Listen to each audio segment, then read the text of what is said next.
마태복음 26장 57절에서 68절 말씀은 이제 예수님께서 잡히시고 재판받는 장면입니다. 제목은 이제 성전을 허는 자인데요. 오늘 57절을 한번 보십시오. 예수를 잡은 자들이 그를 끌고 대제사장 가야바에게로 가니 거기 서기관과 장로들이 모여있더라. 지금 뭐 하는 중이죠? 서기관과 장로들은 누굽니까? 사내들인 공회의 의원. 사내들인 공회는 굉장한 결정을 가진 그 단체예요. 이들의 결정문, 사내들인 공회의 공문을 가지고 가면 외국의 나라도 그걸 받아들여야 될 정도로 막강한, 물론 로마가 지배하고 있었지만, 여러분 바울이 예수 믿는 사람 잡아 죽이려고 누구 공문 가지고 가요? 사내들인 공회의 공문 가져가요. 그거 가지고 가면 다메섹 왕이 어떻게 해야 돼요? 사울에게 협조해 줘야 된다는 거죠. 그 정도로 막강한 힘이 있어요. 이 정치적이고 종교적 힘이 있는데, 이들이 밤중에 사내들인 공회를 모아가지고 이미 예수를 뭐 하기로 결의를 했습니까? 죽이기로 결의하고, 그 다음에 가룟 유다가 배신했고, 그래서 예수를 잡아서 사내들인 공회에서 형식적이나마 죄를 물어서 처형해야 되죠. 사내들인 공회 71명이 회원인데 3분의 1만 정족수가 채워지면 그들이 결의를 하게 되면 이건 그 결의대로 집행할 수가 있는 거죠. 대단한 권력의 사내들인 공회가 회의를 하고 있죠. 그때 이제 예수님을 밤중에 체포하여 먼저 이 대제사장 가야바에게 먼저 가는 게 아니라 사복음서에 보면 안나스에게 먼저 가요. 안나스는 가야바의 장인이에요. 이 당시에 제사장은 굉장히 타락한 거죠. 로마의 권력과 결탁해서 막 이 세습도 하고 뭐 사익에 물려주기도 하고 이렇게 하는 그 대제사장들이거든요. 안나스가 직전 대제사장이면 영향력이 있으면 안나스에 먼저 갔다가 그 다음에 현직 대제사장 가야바에게 왔을 때 이미 사내들인 공회가 이제 열리고 있죠. 자, 그때에 베드로는 어떻게 합니까? 58절에 멀찍이 예수를 따라가며, 어떤 사람은 또 이걸 가지고 베드로가 멀찍이 따라갔기 때문에 배신했다고 이러는 사람이 있던데, 그럼 베드로가 멀찍이 예수를 따라 다 도망갔는데 그래서 베드로는 용감하죠. 근데 요한은 사실은 그 대제사장 친척이라서 들락날락 할 수 있었다 이렇게도 볼 수 있어요. 그냥 요한도 가까이 있었던 걸로 보면 됩니다. 베드로가 멀찍이 예수를 따라가는데 요한이 베드로를 인도해서 그 대제사장 뜰 안으로 들어가요. 그래서 베드로가 왜 따라갔을까요? 그런데 베드로가 멀찍이 예수를 약간 멀리 갔던 가까이 갔던 예수를 왜 따라갔을까요? 사나이가 한 말이 있죠, 그죠? 내가 죽을지언정 예수를 부인하지 않겠다고요. 아니, 남자가 이렇게 말을 하면 남아 이런 뭐 중천금이라 그러잖아요. 남자가 한번 말을 했으면 끝까지 죽는 데가 따라가야죠. 그런데 가까이는 가지 못하고 어떻게 따라갔다고요? 멀찍하게 뒤에 저 멀리 이렇게 따라간 거죠. 자, 그런데 오늘 본문에 보면 이렇게 되어 있어요. 멀찍이 따라가서 제사장의 집들에까지 가서 뭘 보려고요? 그 결말을 보려고 안에 들어가 하인들과 함께 앉아 있더라. 그러니까 예수 제사 아닌 척하고 대제사장 하속들하고 불지에 있는데 옆에 앉아 둘러 앉아 있는 거죠. 뭘 보러 갔다고요? 결말. 어떤 결말을 보려고요? 자기가 3년 동안 예수님을 따라다니면서 예수님이 어떤 분인 줄 알았어요? 하나님의 아들이요, 그리스도임을 보았죠. 무리를 걸으셨어요. 죽은 자를 살리셨어요. 오병이어 기적을 일으켰어요. 그러니까 예수님께서 마지막 결말에 말씀 한마디만 하면 어떻게 될까요? 적들을 다 물리칠 거다. 예수님께서 잡히기 직전에 그런 말씀 하셨잖아요. 어이 베드로, 칼집에 꽂아라. 내가 지금 명령만 하면 12영 더 되는 하늘의 천사를 보내어 이들을 다 심판할 수 있다. 그렇다면 내가 잡혀서 고난받고 죽으리라고 기록된 성경 말씀이 어떻게 이루어지겠느냐? 칼을 든 자는 칼로 망한다. 그러니까 베드로는 예수님 그 말씀하신 것도 들었을 거 아니에요. 그러니까 마지막 결말, 여러분 경기할 때에, 여러분 스포츠 중에 왜 각본 없는 드라마를 그래요? 스포츠가 결말을 모르니까. 완전히 뭐 야구 다 졌다, 뭐 축구 다 졌다 하는데 마지막 루즈 타임 5분에 어떻게 해요? 역전 말로 홈런이 터진다든지, 또는 뭐 마지막 몇 분의 골을 막 달아서 몇 골려가 이긴다 그러면 이게 이제 각본 없는 드라마잖아요. 결말을 보러 간 베드로 마음에 이런 것도 있었을 거예요. 설마 예수님께서 끝까지 맥없이 잡혀서 죽을까? 아마 저렇게 대역전이 일어날 거라는 그 결말을 보려고 저는 갔다고 생각해요. 그런데 갔는데 어떻게 해요? 완전히 수치와 모독을 받는 그 예수님의 무력함을 보고 결국 부인할 수밖에 없었던 거죠. 59절입니다. 대제사장과 온 공회가 예수를 죽이려고 그를 칠 거짓 증거를 찾음에 이미 죽이기로 결의해놓고 거짓 증거를 찾죠. 이게 이미 정치적 재판이죠. 정치적 재판. 아예 그러니까 정치적으로 딱 찍히면 한 사람 찍어놓고 그냥 먼지 털듯이 이제 이렇게 수사를 하는 거죠. 그런 것처럼 완전히 예수를 죽이기로 이미 결의했습니다.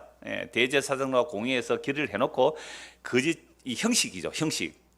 거짓증을 찾음에 60절 거짓 증인이 많이 왔으나 얻지 못하더니 후에 두 사람이 와서 이르되 이 사람의 말이 내가 하나님의 성전을 헐고 사흘 동안에 지을 수 있다 하더라 하니, 다른 증인들은 뭐 이 말도 하고 저 말도 하지만 유대인들은 증인이 두 명이 필요하거든요. 두 명의 성인 남자가 증거를 하면 그 증인으로 인하여 그 사람을 사형시킬 수가 있습니다. 아주 무섭죠. 두 사람의 증인만 있으면.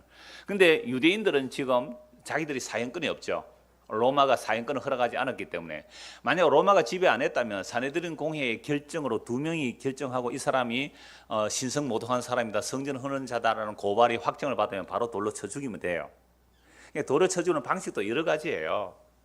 그래서 높은 절벽에 줄을 묶어서 밀어떨인대요. 줄을 뒤에 손을 묶어서 뒤에 밀어버린대요. 그럼 떨어져서 죽었으면 그대로 죽은 건데 안 죽었으면 정은한 사람이 큰 돌을 가지고 내리친대요. 내리칠 때 안 죽었잖아요. 그럼 어떻게 해요? 둘러선 사람들이 돌을 가지고 처형하는 건 이게 투석형이에요. 그런데 지금 그렇게는 못 죽여요. 누가 지배하고 있기 때문에? 로마가 사형권을 안 주었기 때문에. 그래서 사내드린 공회에서 결정하고 빌라도에게 이제 사형해달라고 이제 몰고 가는 그런 과정이에요. 자, 그래서 두 사람의 증인이 일치한 거죠. 이 사람의 말이 내가 하나님의 성전을 헐고 사흘 동안에 지을 수 있다, 이 말씀을 했다는 거죠. 그래서 마태, 마가, 누가에는 사흘 동안에 짓는 이 말은 없는데 요한복음 분명히 나오거든요. 요한복음 1장 19절 22절을 한번 봅시다. 요한복음 1장 19절 22절입니다. 유대인들이 예루살렘에서 2장입니다. 2장 19절. 예수께서 대답해 이르시되 너희가 이 성전을 헐라 내가 사흘 동안에 일으키겠다. 이 말씀 분명히 하셨죠, 예수님께서. 자, 그런데 이 말씀을 문자대로 알아듣고 지금 고발하죠, 이 두 사람이. 근데 이 말씀의 뜻이 무엇인지 나중에 성령이 임하고 나서 예수님 십자가에 죽으시고 3일 만에 부활하시고 이제 성령이 임한 제자들이 이제 비로소 뭘 알아요? 이 성전을 헐어버리라 내가 3일 만에 일으키겠다는 것은 진짜 그 건물을 헐어버리고 3일 동안에 짓는다는 이 말이 아니고 이걸 물어본 거죠. 문자대로 본 거죠. 문자대로.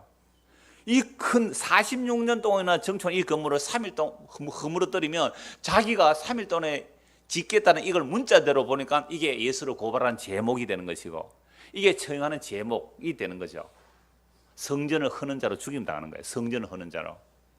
그런데 나중에 성령 임하고 나니까 이 말씀이 무슨 뜻으로 이해가 되었어요? 20절에 유대인들이 이르되 이 성전은 46년 동안에 지었거늘 네가 3일 동안에 일으키겠느냐 하더라. 못 알아들었죠. 문자대로 들었으니까. 그러나 예수는 성전된 자기 육체를 가리켜 말씀하신 것이라. 건물을 허물어뜨리고 세운다는 말씀이 아니라 성전된 자기 몸이 죽고 3일 만에 살아난 이 말씀인데 이거 우리인들 이때 있었으면 알아들었을까요? 못 알아들었을까요? 아무도 못 알아들어요. 제자들도 못 알아들어요. 그래서 언제 알아들어요? 22절 죽은 자 가운데서 살아나신 후에야 제자들이 이 말씀하신 것을 기억하고 성경과 예수께서 하신 말씀을 뭐요? 믿었더라. 보세요. 문자는 죽이는 것이고 영은 살린다는 게 이런 거예요. 문자대로 분명히 예수를 성전을 헐다 그랬잖아요. 3일만 일으키겠다 했잖아요. 죽이는 거죠. 근데 영이 임하니까, 성령이 임하니까 이게 무슨 말씀으로 해석이 돼요? 아, 예수님이 죽으시고 3일 만에 부활하신 내용이구나. 이거 알고 요한이 성령 임하고 나서 이 말씀을 기록한 거죠. 그냥 오늘 성경을 우리가 볼 때 마찬가지예요. 성경에 수많은 하라 하지 말라는 법이 있어요. 그 하라 하지 말라는 법을 문자대로 우리에게 적용하면 우리는 다 어떻게 되죠? 죽는 거예요. 그게 사실은 성경 1차적으로 보는 건 맞습니다. 그렇게 말씀을 보게 되면 내가 죽는 자리죠. 아, 이래서 내가 죽는구나 할 때에 비로소 그 죽음으로 나를 살려내시는 주님이 보이는 거죠. 근데 우리는 내가 말씀에서 내가 죽임을 안 당하고 그 말씀을 지켜서 나의 의를 갖추어 내겠다? 주님과 상관없는 자가 되는 거죠. 예수를 배척하는 자가 됩니다. 근데 말씀이 법으로 우리에게 올 때, 이 법이 나를 죽이는 법이구나. 모든 율법을 하나라도 지켜 행하지 아니하면 다 어기는 것이구나. 율법의 1.1에게도 다 지켜 행해야 되고 지키지 않으면 저주를 받구나. 모든 율법을 항상 지켜 행하지 않으면 저주를 받구나. 이게 율법을 통하여 우리가 왜 죄 아래 사망 안에 이 법을 준 이유가 뭐예요? 우리는 죄 아래 있다는 거 아닙니까? 근데 놀랍게도 모세에게 법을 주기 전에 이미 430년 전에 하나님께서 아브라함에게 법을 주실 때는 법이 아니었죠. 아브라함을 일방적으로 부르시고 일방적으로 아브라함에게 너는 복이 되라 이렇게 말씀하셨어요. 그 근원이라는 말은 사실은 없어요. 아브라함 너는 복이 되라. 하나님이 복이 되라. 이런 저런 조건을 갖춰서 내가 너에게 복 주겠다 이 말씀 아니에요? 아브라함에게 너는 복이 되라고 말씀하셨어요. 그러니까 아브라함이 받은 그 복이 뭐예요? 믿음으로 의롭다움을 받는 것. 믿음으로 의롭다움이 갈라디아서 3장에 나오죠. 그래서 믿음으로 의롭다움을 받는 이 복을 받는 거죠. 그래서 아브라함이 그리스도를 믿음에 이게 아브라함이 받은 복이에요. 그러니까 구약 성경 전체 아니 신약 성경 전체에서 우리가 믿음으로 무슨 복을 받는 거예요? 예수님을 믿는 믿음으로 죄의 사함을 받고 영원한 생명을 얻는 이것이 아브라함이 받은 복이거든요. 그러면 왜 430년 뒤에 모세에게 이 법을 주었을까요? 왜 모세에게 법을 주었다고 제가 종종 말씀을 드렸어요. 설교 시작할 때 아마 이거 한 수십 번 말씀을 드렸을 텐데 왜 모세에게 법을 주었느냐 하면 너희가 법의 행위로서는 의롭다움을 받을 수가 없고 복을 받을 수가 없기 때문에 아브라함이 왜 믿음으로 의롭다움을 받는지를 알게 하기 위해서 430년 뒤에 법을 준 거예요. 그래서 그 법을 통하여 우리의 죄인됨이 다 드러나게 되죠. 그래서 이게 로마서 12장 32절에 보면 모든 사람을 어디에 가둬버려요? 죄 아래, 불순종 아래 가둬버려요. 불순종, 스스로 순종하고 나올 수 없는 그 통에 가둬버린데 이게 뭐예요? 율법이에요. 그럼 하나님께서 어떻게 구원하시려고요? 긍휼로 구원하시기 위해서, 긍휼로 구원하기 위해서 율법으로 죄를 깨닫게 되고 나는 사망 안에 있습니다. 나는 법대로 하면 다 죽습니다. 지옥 가야 마땅합니다. 라는 자들에게 긍휼로 구원하기 위해서 이러한 법이 주어져 있는 그래서 법을 통하여 자기 죄가 뭔지를 알아야 되는데 이 문자로 보니까 예수가 어떻게 보여요? 성전을 헐어버리고 3일 만에 짓겠다. 이런 신성모독한 자를 어떻게 가만히 두겠느냐 하고 이제 재판을 하는 거예요. 자, 그래서 62절 보십시오. 자, 이 정인이 두 명이 부인 나왔습니다. 62절에 보면 62절에 보면 이제 대제사장이 예수님을 이제 신문하고 있습니다.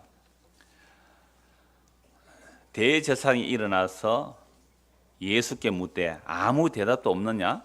그러니까 이 정인이 나와서 고소를 했잖아요. 성전을 3일 만에 헐고 3일 만에 세우겠다는 이 고소를 받았을 때에 이제 피고인 예수님께서 대답을 해야 되잖아요. 그러니까 내가 그런 말이 아니라라고 대답을 했는데 예수님 대답을 안 하세요. 62절. 대제사장이 일어서서 예수께 묻되 아무 대답도 없느냐? 이 사람들이 너를 치는 증거가 어떠하냐 하되 예수께서 침묵하시거늘. 그럼 예수께서 왜 침묵하셨을까요? 유대 사회에서는요, 유대인들은 말이 많아요. 진짜 토론이 많아요. 식탁에 앉아서도 토론한대요. 아버지와 아들이 절대 양보 안 하고 토론한대요. 이길 때까지 토론한대요. 이건 양보가 없대요. 그게 목이 고든 백성이래요. 그래서 세계에서 노벨상을 제일 많이 받은 민족이 뭐예요? 끝까지 의심하는 거예요. 끝까지 질문하는 거예요. 논리가 대단해요.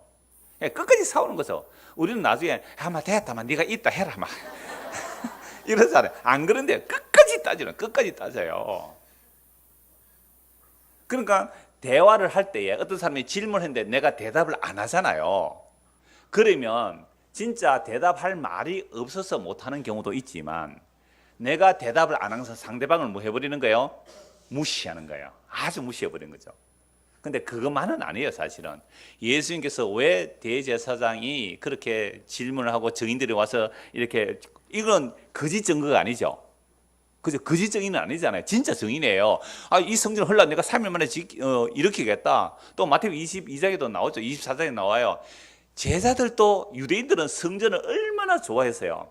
그죠? 바벨론 포로에서 돌아와서 성전이 재건되었고 그 초라한 성전이 헤롯 당시에는 무려 46년 동안, 예수님 당시에는 무려 46년째 증축이 되고 있는 어마어마한 성전을 지은 거예요. 헤롯이 어마어마한 그 성전을 증축한 이유가 뭘까요? 여러분, 이 유대인들의 메시아 사상에는요, 메시아가 오면 성전을 새롭게 할 거라는 얘기가 있어요. 그러니까 헤롯 자기가 정통 유대인이 아니기 때문에 유대인들에게 환심을 사기 위해서 성전을 잘 지은 것도 있지만 내가 메시아라는 것을 은근히 과시하는 거예요. 성전을 잘 지음으로. 이거 나중에 성경 한번 더 찾아보겠습니다. 그런데 이 예수님의 제자들조차도 마태복음 24에 보면 뭐가 나옵니까? 예수님, 야, 이 성전, 이 대리석 한번 보세요. 얼마나 멋있습니까? 라고 했을 때 예수님 뭐라고 말씀하셨어요? 이 성전이 돌 위에 돌 하나 남지 않고 다 무너지리라. 제자들 얼마나 충격이 있을까요? 그러니까 예수님은 이거 완전히 뭐요? 반성전주의자예요. 반성전주의자. 이 성전 안에서 밥 먹고 사는 사람이 수십만 명입니다. 제사장들, 레위들, 그 하속들까지 하면요. 그리고 성전을 향하여 헌금이 얼마나 많이 오는지 아세요? 유대인들이 3대 절기에 유대인들만 오는 게 아니에요. 흩어진 유대인들이 몰려오는데 흩어진 유대인들의 영향을 받은 이방인들까지도 성전에 와서 제물을 바칩니다. 사느린 공예 대단하다 그랬잖아요. 외국의 왕들도 제물을 바친다니까요. 그러니까 근간에 얼마나 가득 쌓여 있겠습니까? 그런 성전이 지금 유대인들은 아직도 완전하지는 못하잖아요. 누가 지배하고 있으니까? 로마가 지배하고. 그래서 메시아가 오면 이런 적들을 다 물리치고 우리가 더욱 위대한, 세계에서 바라볼 수 없는 그런 메시아가 성전을 새롭게 할 것을 기다리고 있었는데 세상에 예수님이 오셔서 뭐라고요? 이 성전을 헐어버리래. 돌 위에 돌 하나 남지 않는다. 이거 정말로 여긴 거예요. 그래서 제자들이 주님 언제 그럴 때가 옵니까? 언제 그럴 때가 옵니까? 성전이 무너진 것은 정말이거든요. 그걸 제자들이 물었단 말이에요. 제자들조차도 성전 무너지는 의미를 몰랐다는 거죠. 그러니까 예수님을 고발하는 자들이 이 성전을 헌다 할 때 예수님께서 이미 말씀하셨죠. 제자들에게는 침묵을 하세요. 왜 침묵하셨느냐 하면 이사야 53장의 7절에 보면 이 말씀이 있습니다. 그가 곤욕을 당하며 괴로울 때에도 그의 입을 열지 아니하였으며 마치 도수장으로 끌려가는 어린 양과 털 깎는 자 앞에서 잠잠한 양같이 그의 입을 열지 아니하였도다. 이사야 53장은 하나님의 고난받는 종에 대한 내용이거든요. 그래서 그가 곤욕을 받고 시문을 당할 때 도살장에 끌려가는 양, 털 깎는 자 앞에 잠잠한 양처럼, 양은 털 깎을 때 참 잠잠해요. 도살장에 끌려가는 그 양처럼, 양은 곱게 그렇게 끌려간대요. 그러한 양처럼 말을 안 한 거죠. 그러니까 지금 대제사장, 야 거짓 증인들이 너에게 고소하는데 너 왜 아무 말도 안 해 할 때 예수님이 침묵하고 있었던 것은 뭘 응하기 위함이에요? 이 말씀을 응하게 하기 위함이죠. 그래서 대답 안 하고 계세요. 그러니까 이 대제사장이 한 소리 더 합니다. 뭐라고 하냐면 63절에 예수께서 침묵하시거늘 대제사장이 이르되 내가 너로 살아계신 하나님께 맹세하게 하노니 내가 하나님의 아들 그리스도인지 우리에게 말하라. 이건 대답 안 할 수가 없죠. 뭐로 맹세시키는가요? 살아계신 하나님 이름으로 맹세시키니까 너는 대답해라 이렇게 말하죠. 근데 예수님은 맹세하지 말라고 말씀하셨죠. 마태복음 5장에서 맹세하지 말라고 했는데 하나님 이름으로 맹세하는데 네가 하나님의 아들 그리스도인지 우리에게 말하라. 여러분 대제사장이 왜 이 질문을 했을까요? 네가 하나님의 아들 그리스도인지 우리에게 말하라. 아니 성전을 허는 자라고 3일 만에 일으키겠다는 그 말을 했는데 대제사장이 왜 이 질문을 했을까요? 네가 성전을 진짜로 헐고 세울 수 있느냐 이렇게 물은 게 아니죠. 뭐라고 물었어요? 네가 하나님의 아들 그리스도인지 말해라. 그럼 대제사장은 성전을 새롭게 한다는 이 이야기를 알고 있을까요? 모를까요? 알죠. 그렇다면 네가 진짜 하나님의 아들 그리스도냐? 적어도 아무리 정치 권력과 결탁한 대제사장이라도 적어도 사내들인 공의의 대제사장들은 성경 빠삭합니다. 성경 화내요. 더구나 구약의 그 문자대로 율법을 따라 메시아가 오실 것을 기다리는 메시아 대망 사상이 있는 사람들은 메시아가 무슨 일을 할지 다 알아요. 그래서 헤롯 당시에 예수님 아기로 태어났을 때에 유대인의 왕이 어디서 태어나는가? 즉석에서 대답나요. 어디서 태어난다고요? 베들레헴에서 태어난다. 베들레헴에서 메시아가 올 거 다 알아요. 순, 삭 이런 이야기. 그 다음에 다윗이 주께서 내 주의 우편에 계신 이런 이야기. 이건 메시아 사상을 가지고 있는 사람들 유대 너무너무 잘 알아요. 그래 예수가 지가 뭐 성전을 세운다. 그러면 네가 하나님의 아들 그리스도가 맞느냐라고 질문한 거예요. 스가랴서 6장 한번 보십시다. 구약 성경 스가랴서입니다.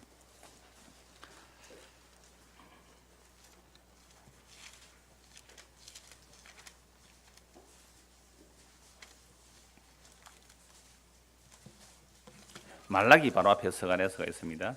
스가랴서 6장 11절 보십시오. 9절부터 보겠습니다. 여호와의 말씀이 내게 임하여 이르시되 사로잡힌 자 가운데 바벨론으로부터 돌아온 헬데와 도비아와 여다야와 서바냐의 아들 요시아의 집에 들어갔나니 너는 이 날에 그 집에 들어가서 그들에게 받되 은과 금을 받아. 지금 스가랴서는 어떤 상황이에요? 바벨론의 포로 잡혀갔다가 돌아왔어요. 나라가 망해서 바벨론 포로 잡혀다 돌아왔습니다.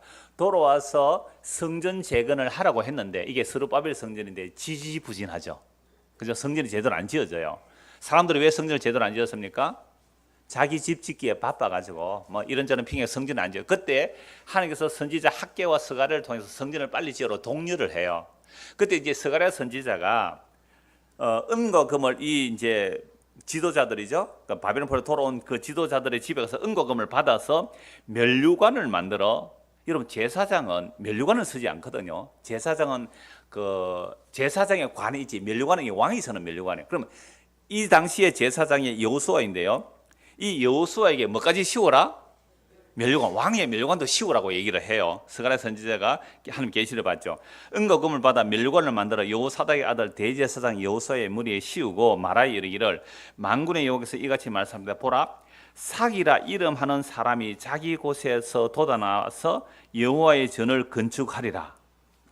자, 여러분들이 유대인들이라면 이 말씀은 누구를 기다리는 말씀이 되겠어요? 메시아죠. 왜? 스가랴 학계 이들의 동료로 스룹바벨 성전이 지어졌지만 성전이 너무 초라했거든요. 근데 성전이 초라하니까 여호수아, 이 당시 여호수아 그 출애굽할 때 여호수아가 아닙니다. 이 여호수아 대제사장인데 여호수아가 대제사장인데 그 머리에 뭘 세워요? 면류관 왕이잖아요. 그냥 왕적 제사장. 그러니까 왕적인 제사장, 메시아잖아요. 왕적인 제사장이 오면 성전을 어떻게 하리라고요? 새롭게 할 때 그 이름이 뭐라고요? 삭, 순, 다른 데 순, 새순, 삭. 뭔가 소망이잖아요. 이게 전부 메시아 칭호거든요. 메시아가 오리라. 그러니까 이 삭 또는 순, 이게 다 가지, 여린 가지, 이게 메시아 칭호인가. 유대인들은 너무너무 잘 알아요. 힘들고 어려울수록, 나라가 힘들고 어려울수록 이런 데 소망을 두는 거예요. 여러분, 우리나라는 무슨 소망이 있어요? 우리 대한민국 무슨 소망이 있어요? 무슨 삭을 기다리고 있어요? 예? 평화통일? 여러분 아주 애국자시군요. 평화통일. 또요? 울산에서 가스가 불이 나서 아직도 안 꺼지고 있다는데 천연가스가 불이 붙는데 지금 몇 개월 때 불이 안 꺼지고 있대요. 뉴스 안 보셨어요? 가스가 터지면 이런 거 혹삭순 아니면 대단한 뛰어난 정치적 지도자 이걸 나라가 힘들고 어려울수록 다 기대한다니까요. 우리가 집안이 어려울 때도 우리 집안에 누가 하나 우리 집안을 일으켜 주기를 원합니까 안 원합니까? 그래서 다른 애들 학교 안 보내고 대삭 부른 나무는 대성 부른 나무는 떡잎부터 한다고. 딱 떡잎 보고 얘가 머리가 좀 있다 싶으면 다른 애는 학교 다 안 보내고 걔만 학교 보내가지고 이 애가 집에 메시아로 키우잖아요. 그래서 출세해서 우리 집안 좀 살려라. 그래서 출세시켜 놨더니 저거 마누라하고 외국에 가보네. 세상에 집에 오지도 않아요. 추석인데. 배신 당한 사람들 많이 있죠. 그래서 말이지 다른 형제들은 나는 학교도 안 보내고 뭐 큰 오빠만 학교 보내가지고 출세시키더니 나는 뭐고 막 이런단 말이에요. 이 메시아 사상 다 있죠. 그러니까 유대가 어려울수록 우리나라도 어려울수록 메시아 사상. 그러니까 이 사람들은요 성경 전문가들이에요. 그러면 어떤 하나님의 아들 그리스도가 사거로 오잖아요. 그럼 하나님의 아들, 그래서 예수님이 성전을 헐고 짓는다니까 그럼 네가 하나님의 아들 그리스도냐 묻는 거예요. 대제사 이거 알까요? 모를까요? 이 말씀 알아요. 그래서 묻는 거예요. 자, 이제 점점 심각해지죠. 13절 보세요. 그가 여호와의 전을 건축하고, 보세요. 아, 사기라는 자, 대제사장이면 왕 같은 제사장이 와서 사기라는 이름으로 오는데 그가 뭐 한다고요? 여호와의 전을 건축하죠. 근데 스룹바벨 성전이 헤롯 시대까지 또 예수님 당시 46년 증축되어도 마음에 안 들잖아요. 사람의 욕심은 끝이 없습니다. 아무리 멋있는 여러분 집을 하나 마련해도요, 거기 가서 한 1년만 살아보면 재미없어요. 한 1년 동안 새 집에서 재미있을지 모르지만 또 다른 집 원하잖아요. 성전 멋지게 지어보세요. 그것도 흐려져요. 낡아져요. 리모델링 해야 돼요. 그러니까 아무리 성전을 정축해도 이들은 자기들의 이상향에 맞는 그런 성전을 원하고 있거든요. 그래서 이 말씀은, 아, 사기라는 자가 왕이고 제사장 그런 사람이 와서 사기는 자가 올 텐데 이것들이 오면 성전을 건축한대. 얼마나 성전 건축할 메시를 진짜 기다렸을까요? 그러니까 성전을 헐고 3일 만에 짓는다는 그 말이 아주 신성모독이고 참남된 성전 파괴자로, 성전을 허는 자로 보이지만 한층 더 깊이 들어가서 이 말씀을 보니까 대제사장이 딱 질문하네. 그럼 네가 성전 새로 지을 수 있느냐 물은 거예요. 대제사장이 문자적으로만 본 건 아니죠. 적어도 구약의 이 스가랴서 말씀을 통하여 성전을 건축할 메시아가 맞는지 지금 질문하는데, 그럼 이 대제사장은 예수가 진짜 메시아일 거라는 생각으로 물었을까요? 너는 절대로 메시아가 아니다 라고 물었을까요? 1번, 2번. 2번이에요, 2번. 왜? 이미 예수를 어떻게 하기로? 죽이기로 결의하고 보는 인간에게서 나오는 말은 아무리 진리라도 엉터리로 들려요. 이게 사람의 색안기 무서운 거예요. 저놈은 빨갱이다 라고 해놓고 딱 심판하면 그놈 입에서 나오는 무슨 말도 다 뭐로 들려요? 빨갱이, 거짓말로 들려요. 이게 간첩 조작 사건에서 일어난 거예요. 그러니까 어떤 사람이 진짜 좋다고 보면, 그죠? 그래서 여러분들 목사하고 관계가 좀 좋아야 돼요. 목사가 믿게 보면 무슨 진리를 말해도 저 거짓말쟁이 일이 나온다니까요. 그런데 목사하고 관계가 좋으면 어지간히 틀린 말도 잘 알아들어요. 제가 지난주에 오후에 요아스를 요시아라고 자꾸 말했거든요. 그러니까 어떤 사람은 이래요. 그래, 그 요아스가 아니고 요시아가 아니고 요아스야. 이래 알아듣는 사람이 있어요. 그런데 또 우리 집 사람 같은 경우는 그 요아스가 아니고 요시아가 아니고 요아스라고 얘기해 주더라고요. 그러니까 여러분들 저하고 관계가, 우리 집 사람은 저하고 관계가 안 좋은 것 같아요. 집 사람은 걱정한 거죠. 당신 그러면 그래가 되겠느냐고. 알았다. 내가 다음 주에 정정. 오늘 당장 오늘 오후에 해야 돼. 오늘 오후에 성경문가 없으니까 오늘 정정합니다. 잘못했어요 제가. 그래서 아예 설교문 앞에 올려놨어요. 제가 요아스를 요시아라고 했습니다. 내가 정정문을 올려놨습니다. 그죠? 제가 이 말씀, 그래서 히브리서 말씀 이런 말씀이 있어요. 말씀을 가르치는 자들을 근심으로 목회하게 하지 말라고 해요. 저는 이런 말씀 참 좋아요. 왜 그러냐면 그 말씀을 전하는 여러분들의 영혼을 위해서 자기가 계산할 처럼 하기 때문에, 그러니까 그 사람과 너와의 관계가 좋지 않으면 너에게 유익이 없다 이렇게 나와요. 저하고 잘 지내십시오. 감정적으로 좀 안 좋은 거 있더라도 여러분의 영혼을 위하여 좀 친하게 지내십시오. 제가 이 말씀 연결되지요? 그러니까 이미 예수를 이건 죽이기로 결의한 대제사장이 네가 하나님의 아들 메시아냐고 딱 누구 이름으로 물어요?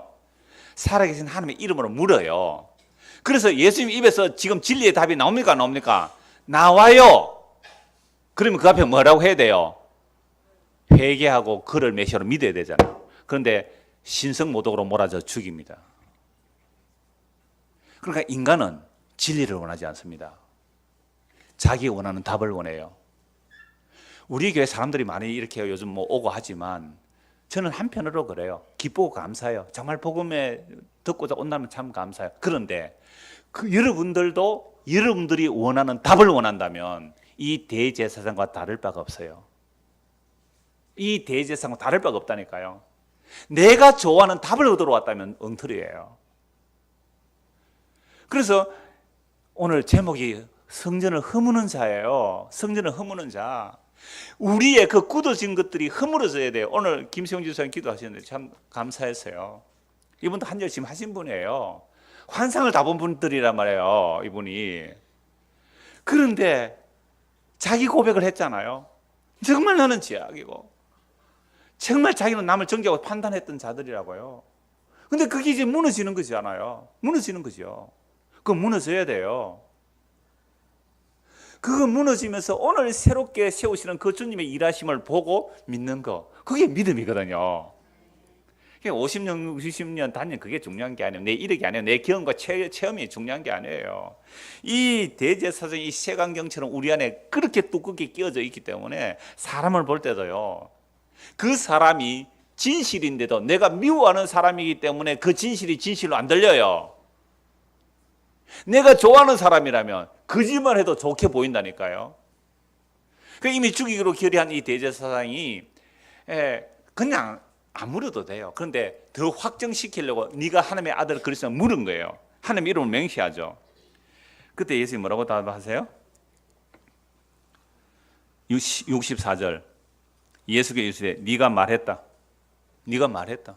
내가 뭐라는 거예요? 하나님의 아들 그리스도가 맞다. 네가 말했다. 자, 그러나 내가 너희에게 이르노니 이후에 인자가, 예수님은 자신을 인자라 그러죠. 인자가 군능의 우편에 앉아 있는 것과 하늘 구름을 타고 오는 것을 너희가 보리라. 여러분, 이게 무슨 말씀인지 우리는 잘 모르죠. 근데 이게 메시아라는 말이에요. 이게 메시아라는 말입니다. 단지 성전을 헐고 삶을 짓는다는 말은 적어도 대제사장은 스가랴서 말씀을 생각해요. 메시아가 오면 하나님의 아들 그리스도 왕 같은 제사장이 오면 성전을 새롭게 건축할 그 사기라는 자가 네 맞느냐? 근데 내가 보니까 너는 절대로 아니야. 왜? 제자들이 다 배반했죠. 제자들이 다 배반했잖아요. 그리고 대제사장의 하속에 뻗들려오는 형편없는 몰골 힘없는 그 예수가 네가 어떻게 메시아가 될 수 있냐? 네가 무슨 능력으로 이 성전을 씌울 수 있느냐? 너는 아니야 라고 확정하면서 질문을 하는 거예요. 재판관이. 그런데 예수님은 한술 더 떱니다. 인자가 내가 너희에게 이르노니 이후에 인자가 권능의 우편에 앉아 있는 것과 하늘 구름을 타고 오는 것을 너희가 보리라. 이건 더 분명한 메시아 증거예요. 예수님 자기가 그래요. 내가 하늘 우편에, 하늘 권능 보좌 우편에 앉을 것이고 하늘 구름을 타고 오리라. 이 말씀을 그대로 하세요. 이건 성경 찾아보면 나옵니다. 시편 110편 1절을 한번 보시죠. 시편 110편 1절입니다.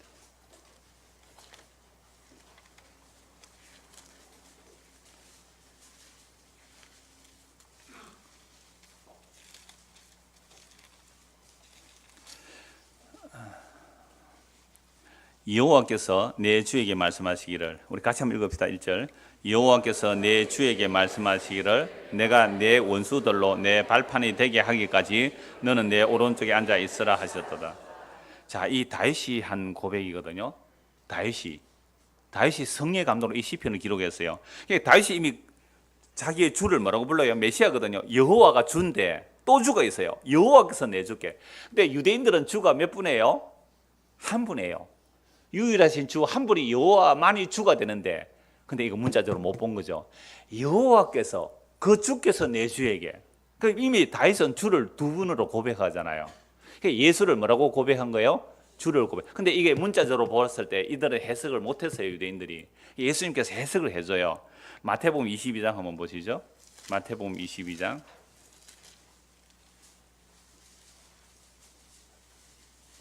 예, 41절. 마태복음 22장 41절. 바리새인들이 모였을 때에 예수께서 그들에게 물으시되 너희는 그리스도에 대하여 어떻게 생각하느냐? 누구의 자손이냐? 대답하되 다윗의 자손이다. 바리새인들 성경 박사들이에요. 자, 그리스도가 누구 자손이냐 딱 보면 바로 뭐가 나와요? 다윗이잖아요. 이거는 뭐 이미 사무엘하 7장 다윗 언약을 통해서 시편의 수많은 곳에서 다윗 언약이 나오잖아요. 다윗의 자손으로 메시아가 옵니다. 43절. 이르시되 그러면 다윗이 성령에 감동되어 어찌 그리스도를 주라 칭하여 말하되 주께서 내 주께 이르시되 내가 네 원수를 내 발 아래 둘 때까지 내 우편에 앉아 있으라 하셨도다 하였느냐? 다윗이 그리스도를 주라 칭하였으니 어찌 그의 자손이 되겠냐 하시니 한마디도 능히 대답하는 자가 없고 그날부터 감히 그에게 묻는 자도 없더라. 시편 110편 1절을 가지고 예수님은 자기를 정해버리잖아요. 자, 그러면 다윗의 자손으로 온다 그러는데, 그러면 다윗이 그리스도를 주라고 했는데 어떻게 그리스도가 다윗의 후손이 되겠느냐? 할 말이 없죠. 시간을 초월해 버리죠. 할 말이 없잖아요. 맞잖아요. 시편 110편 1절이. 그래서 예수가 질문을 못했어요. 더 이상. 이 대답을 해버린 거예요. 그러니까 내가 이후에 인자가 어디 앉으리라? 하나님의 보좌 우편에 앉으리라. 뭐?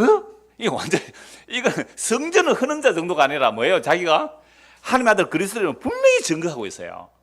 두 번째 말씀은요, 구름을 타고 오리라는 것은 제가 그냥 읽어드릴게요. 다니엘서 7장 13절 14절 말씀입니다. 내가 또 밤 환상 중에 보니 인자 같은 이가 하늘 구름을 타고 와서 옛적부터 항상 계신 이에게 나아가 그 앞에서 인도되며 그에게 근세와 영광과 나라를 주고 모든 백성과 나라들과 다른 언어를 말하는 모든 자들이 그를 섬기게 하였으니 그의 근세는 소멸되지 아니하는 영원한 근세요 그의 나라는 멸망하지 아니할 것이라.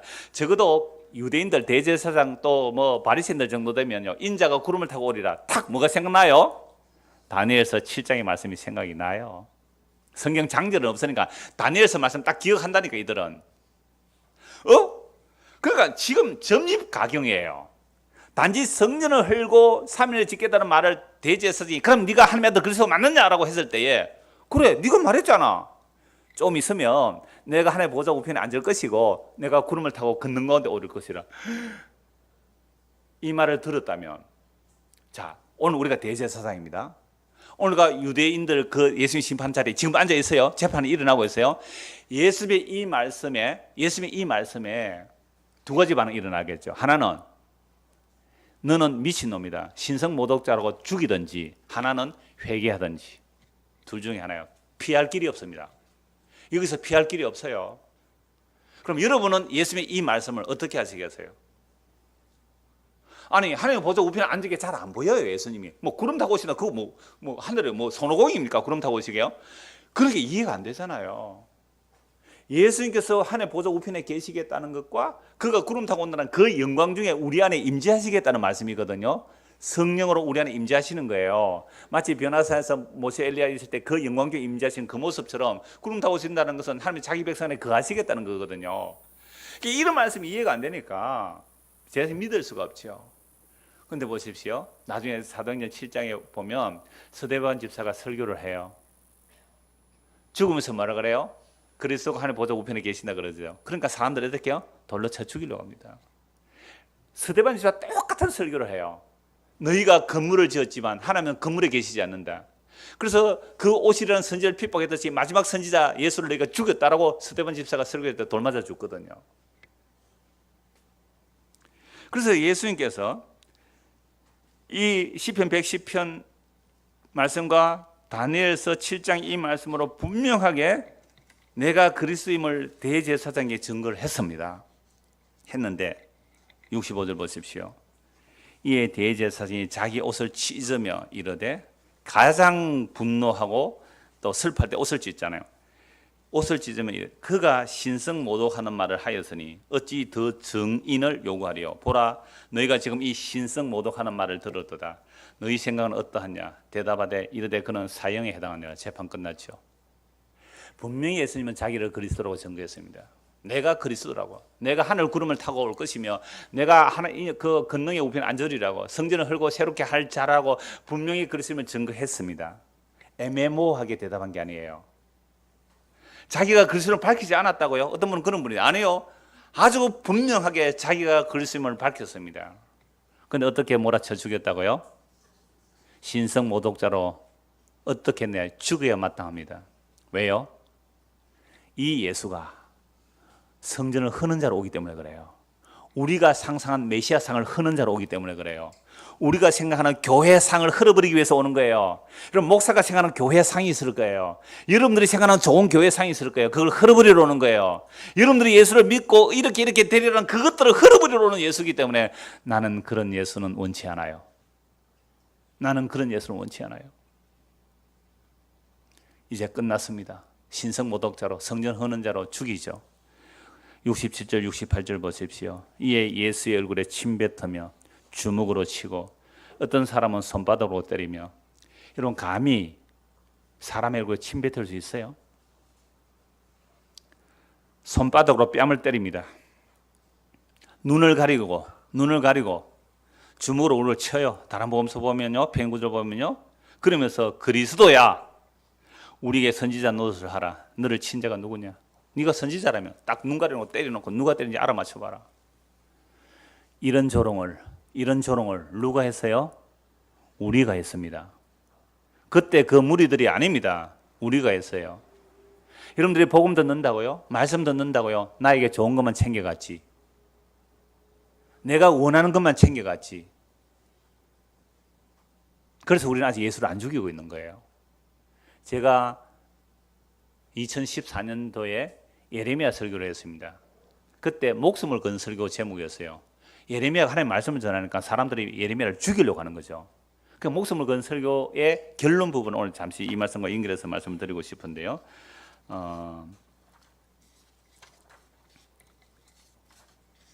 사도행전 7장을 보겠습니다. 조금 전에 제가 말씀드린 내용인데요. 자, 드디어 예수님이 십자가에 죽으시고 부활하셨습니다. 그리고 성령으로 그리스도 안에 제자들에게 임했습니다. 그래서 성령 임한 자들이 똑같은 설교를 해요. 사도행전 7장 46절 보십시오. 사도행전 7장 46절.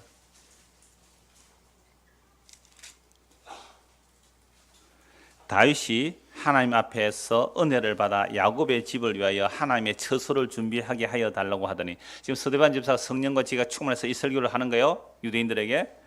자, 솔로몬이 그를 위해 집을 지었느니라. 그러나 지극히 높으신 이는 손으로 지은 곳에 계시지 아니하시나니, 선지자가 말한 바 주께서 이르시되 하늘은 나의 보좌요 땅은 나의 발등상이니 너희가 나를 위하여 무슨 집을 짓겠으며 나의 안식할 처소가 어디냐. 이 모든 것이 다 내 손으로 지은 것이 아니냐 함과 같으니라. 이 말씀은 이사야의 말씀이거든요.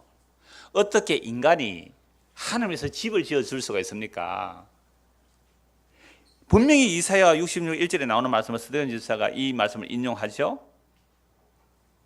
여러분, 종교의 가장 큰 정점이 어디 계세요? 종교의 가장 큰 정점이 거룩한 신전을 만드는 데 있습니다. 우리나라 조상들은 종교성이 많아요. 그래서 정성을 바치는데, 옛날에는 정말 목욕 제기하고 남편이 어디 뭐 시험 치러 간다, 뭐 과거 보러 간다 하면 정말 겨울에도 목욕 제기하고 머리 쪽 찢고, 그 다음에 장독대에 정 한 수 떨어놓고 빌고 빌었거든요. 뭘 바치기 위해서? 정성을 바치기 위해서. 근데 그거 신이 좋아하겠어요? 그 정성 정도로? 그죠? 그 정도 가지고 아니요. 뭘 해야 더 큰 정성을 바치는 거예요? 신전을 짓는 거예요. 거대한 신전은 단지 정성으로 안 돼요. 뭐까지 나와야 돼요? 물심 양면에서 심만 아니고 물이 들어가야 되는 거잖아요. 그래서 사람들이 물심 양면으로 도와주십시오 하면은 심은 뭐 별로 마음 안 써도 되는데 물을 좀 도와주세요 이 말입니다. 그거 아니에요. 내가 단기 선교 가는데 물심 양면으로 도와주시기 바랍니다 편지 많이 받아봤죠. 뭐 CCC 이런 데 막 뭐 여러 종교 단체가 다 그래요. 대학생들이 선교 가는데 그 부담되대. 받을 때마다 기도만 해 주십시오. 절대 물질은 필요 없습니다 하면 부담 없이 내 기도는 해 드릴 수 있겠는데, 물심양면으로 도와달라고 참 부담. 여러분 그런 편지 안 받아보셨어요? 그래서 정말 종교의 정점은요, 거룩한 신전을 짓는 거예요. 어마어마한 신전을 짓는 거예요. 그렇게 내 정성과 시간과 물질을 다 바친 이유가 뭘까요? 신에게 내가 원하는 복 받고자 하는 거 아니에요? 내가 원하는 거 달라고 하는 거죠. 오늘 부산에 오신 분인데 그 호스피스를 오래 하셨어요. 어느 큰 교회에, 상당히 큰 교회, 저도 아는 교회인데 큰 교회에 1등 헌신 충성 봉사한 분이에요. 1등 헌신 충성 봉사한 분. 뭐만 했을까요? 물심양면으로 예배당 짓는데 헌금 가장 많이 한 분이에요. 가장 헌신 충성 봉사한 분이에요. 근데 이분을 호스피스 하러 간 거죠. 죽는 장면을 봤는데 너무너무 두려워하더래요. 예수를 부인하는 수준. 창문 닫아 정말 시커멓게 들어온다. 그렇게 두려워 벌벌 떨더래요. 그러니까 그 가족들이, 안 믿는 가족이 그 사람을 보면서 이렇게 말했대요. 이럴 바에야 나 예수 안 믿을래. 한평생 헌신충성봉사, 성전에서 그 교회에서 가장 헌신충성봉사 사람인데 죽음 앞에 벌벌 떨면서 두려워하는 모습을, 나는 이런 모습 보면 예수 안 믿을래. 또 한 사람은 이랬대요. 이 사람 예수 전혀 평생 안 믿는 사람이에요. 가족이 이제 예수를 믿는 사람이 있어서 우리 이분을 소개해서 호스피스를 좀 해주세요. 그래서 들어가서 1인실에 있어서 들어가서 메시지를 전한 거예요. 복음을, 하나님의 한 분뿐입니다. 구원자는 예수님 뿐이에요. 예수님 믿어야 제사 받고 영원 생명 얻습니다. 나 그런 말 안 들어야 하고 돌아 눕더래요. 예수 원래 안 믿는 사람이니까. 그래도 두세 번 반복해서 복음을 전하고 물러났대요, 자기는. 근데 그 다음 날, 그날 밤에 이 사람이 정말 어떤 천국의 어떤 환상을 보았는지 모든 가족들을 불러놓고 유언으로 너희들 전부 예수 믿어라, 천국이 있다. 평소에 예수 안 믿은 사람이에요. 그 복음 메시지 듣고 너희들 다 예수 믿어라, 나 기독교식으로 장례 치러달라. 그런 이야기들 내가 그 책으로 좀 이렇게 기록해 두세요 그랬는데, 보세요. 평생 헌신 충성 봉사하면서 교회 1등 한 사람이 죽을 때 예수 부인할 수 있어요. 평생 예수 안 믿었는데 죽기 직전에 야, 천국과 지옥이 분명히 있다. 너희들 전부 예수 믿어라. 부모가 유언하고 기독교로 나 장례 치러달라. 실제예요, 실화예요. 내가 아침에 생생하게 따끈따끈하게 제가 30분 전에 들은 이야기예요, 이게. 이분이 제가 한 달 전에 만났거든요. 한 달 전에 만나서 오늘 다시 교장에서 여기 오셨어요. 제가 이 이야기, 내가 구체적인 교회 이름 안 되면 되잖아요, 그죠? 내가 지역도 말 안 했고. 부산이라서 부산은 알겠다마는 부산의 교회가 뭐 한두 개입니까, 뭐. 그래서 이거 인용해도 되겠습니까? 오케이, 인용해도 됩니다. 벌써 지금 바로 했는데 지금 원고도 없는 얘기인데. 이게 유대인들이에요. 앞에 예를 든 그 사람 유대인이라니까요. 무섭죠? 그래서 아니, 인간이 어떻게 하나님 위해서 집을 지어드릴 수 있어요? 51절 보세요. 목이 곧고 마음과 귀에 할례를 받지 못한 사람들아, 너희도 너희 조상과 같이 항상 성령을 거스려야 한. 분명히 다윗이 성령의 감도로 주께서 내 주에게 말씀하셨고, 스가랴 선지자가 정말 인자의 그 영광을 얘기했는데 이들은 성령의 목소리를 못 듣는 거죠. 너희 조상들이 선지자들 중에 누구를 박해하지 아니하였느냐? 의인이 오시려고 예고한 자들을 그들이 죽였고 이제 너희는 그 의인을 잡아준 자요 살인한 자가 되나니 너희는 천사가 전한 율법을 받고도 지키지 아니하였도다 하니라. 해서 이 스데반 집에서 어떻게 해요? 사람들이 돌로 쳐 죽이죠. 왜 예수님을 죽였습니까? 왜 예수님을 죽였어요? 성전을 허는 자이기 때문에. 스데반을 왜 죽여요? 성전 무용론자, 성전을 허는 자이기 때문에. 오늘날 교회를 허는 자를 가만히 두겠어요? 교회를 허는 자. 물론 이 교회란 예수님 피로 값주고 산 자기 백성을 말하는 게 아니라 우리가 힘을 내서 돈을 내서 건물을 짓고 뭔가 멋있어 보이는 이 교회를 흐는 자가 우리에게 온다면 누가 가장 먼저 그를 배척하겠어요? 저거 신천지 아니냐 저거. 신천지 이제 교회 흘러 오잖아요. 그래서 입구마다 신천지 못 들어오도록 딱 붙여놓는다니까요. 신천지. 그럼 신천지가 변장하고 들어오는데요. 신천지 아닌 척하고. 왜요? 그들이 오면 뭐하러 오는 자요? 교회를 하는 자죠. 창원시 연합회에서 왜 저한테 공문을 보냈을까요? 저처럼 설교하면 뭘 하는 자로 보일까요? 교회를 하는 자로 보이죠. 그래서 오늘 저와 여러분이에요. 예수님을 믿는다는 것은 내 안에 있던 것들이 무너져 내리는 겁니다. 내가 기존에 붙들고 있었고 이거 고수하고 싶고 확장시키고 싶었던 그 자기의 이름, 자기 어떤 상상하는 세계, 그거 무너뜨려지는 거예요. 율법도 무너지잖아요. 표적과 기적도 무너져요. 맥없이 죽어는 예수 그리스도의 십자가에서 다 이루었다는 그 말씀이 우리에게 성령을 통하여 부어지게 되면 그때부터 무슨 작업이 일어나냐면 내가 그동안 견고하게 지키려고 했던 것들이 무너져 내리는 거죠. 그래서 예수님이 이렇게 말씀하세요. 고린도전서 6장 19절 20절을 보면 너희 몸은 너희가 하나님께로부터 받은 바 너희 가운데 계신 성령의 전인 줄을 알지 못하느냐. 너희는 너희 자신의 것이 아니라 값으로 산 것이 되었으니 그런즉 너희의 몸으로 하나님께 영광을 돌리라. 우리의 몸은 우리 것이 아니라는 거죠. 하나님께로부터 받은 바 너희 가운데 계신 무슨 전이라고요? 성령의 전이에요. 그러니까 우리가 하나님의 성전이 되는 거죠. 그러니까 이렇게 우리가 성전이 되려면 그리스도가 우리 안에 들어오셔야 돼요. 그리스도가 몸으로 못 들어오시나 그리스도가 부활하시고 성령을 보내주시니까 성령으로 우리에게 들어오시잖아요. 이 성령이니까 또 뭐해요? 예수님의 말씀이 죽은 말씀으로 아니고 살아있는 말씀으로 들어와요. 요한 6장 63절에 보면 내 말이 곧 영이라고 했기 때문에 이 오늘 선포된 이 말씀 가운데 살아있는 말씀이 여러분 안에 들어와서 수긍이 되고 아멘이 되어진다면 그게 여러분이 성전이 된 거죠. 그러면 그 말씀이 우리 안에 들어와서 어떤 일을 하실까요? 내 안에 잘못된 것들을 무너뜨린단 말이에요. 나의 가치관, 그죠? 내 이성, 내 논리, 내가 그동안 성경을 보고 알았던 것들, 내가 생각했던 그 메시아 사상, 내가 생각했던 그 천국 이야기, 내가 생각했던 지옥 이야기, 내가 생각했던 어떤 좋은 교회 목사상, 좋은 성도 이야기, 이거 다 무너져 내리는 거예요. 그래서 제가 설교 시작 전에 인용한 말씀, 기도할 때 읽은 말씀이 예레미야 1장 10절이에요. 예레미야 사이 그거예요. 하나님 말씀 전하는 자의 사이 그거예요. 뽑고 파괴하고 파멸하고 무너뜨리고 난 이후에 건설하며 심는 거예요. 그래서 주님께서 우리에게 일하실 때는 항상 먼저 무너뜨리며 오는 겁니다. 내 안에 있던 잘못된 신앙관들, 가치체계들, 내 이름들, 내 영광들, 이거 하나하나 무너뜨리는 거죠. 죽을 것 같죠? 무너지면. 아니에요. 그게 사는 길이라니까요. 껍데기 아니라 진짜가 들어와서 살리는 이야기가 예수 믿는 일이란 말이죠. 그래서 결론 부분 그냥 문장으로 읽어드리겠습니다. 자기의 것이라고 하나도 없는 사람이 주의 피값으로 구속하신 성도입니다. 내 것이라고 주장하며 고집하며 사는 것이 다 우상숭배입니다. 그러므로 내 것이라고 주장하는 것들이 날마다 뽑히고 파괴하고 파멸당하며 넘어뜨리는 것을 전하는 것이 복음적 설교입니다. 그러나 그것이 끝이 아닙니다. 뽑고 파괴하고 파멸하며 넘어뜨리는 그곳에서 건설하며 심는 일이 일어납니다. 그러므로 주님께서 우리에게 다가오실 때에 허무는 자로 오십니다.